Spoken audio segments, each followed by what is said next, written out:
വഴക്കിട്ട് പോയി മക്കൾ വിളിക്കാത്ത മക്കൾ, ഫോൺ എടുക്കാത്ത മക്കൾ, സംസാരിക്കാത്ത വ്യക്തികൾ അവിടെ എല്ലാം കർത്താവിന് സിദ്ധീസിനെ സമർപ്പിച്ചിനെ പ്രാർത്ഥിക്കുന്നു.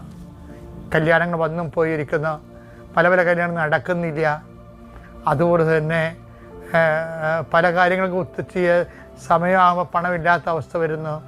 എന്ത് ചെയ്യുമെന്ന് അറിയാൻ പാടില്ലാതെ നിൽക്കുന്ന, അന്തം മുട്ടി നിൽക്കുന്ന മക്കളെ അവരെ കർത്താവിൻ്റെ നാമത്തിൽ അവരെ ആശീർവദിക്കുന്നു.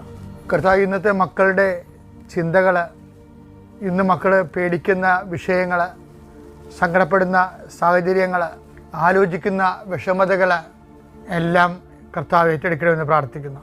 കർത്താവ് ജീവിതമാർഗങ്ങൾ ലഭിക്കുമെന്ന് വിചാരിച്ച് പ്രതീക്ഷിച്ചിരുന്ന വിഷയം കയ്യിൽ നിന്ന് വിട്ടുപോയവർ സങ്കടപ്പെട്ട് കർത്താവെ അവർ ഒരു തരത്തിലും സമാധാനമില്ലാതെ വിഷമിക്കുന്നവരുണ്ട്.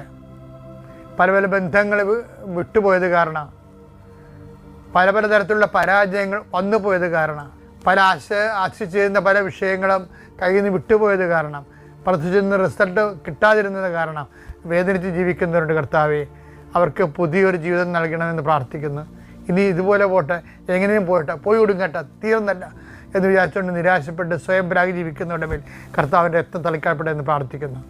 എൻ്റെ കർത്താവിൻ്റെ ഉന്നതമായ നാമത്തിൽ, സഭയുടെ അധികാരത്തിൽ, കുരിശിൻ്റെ അടയാളത്തിൽ, ദൈവശക്തിയ ദൈവവേദന ഞാൻ അനുഗ്രഹിക്കപ്പെടട്ടെ.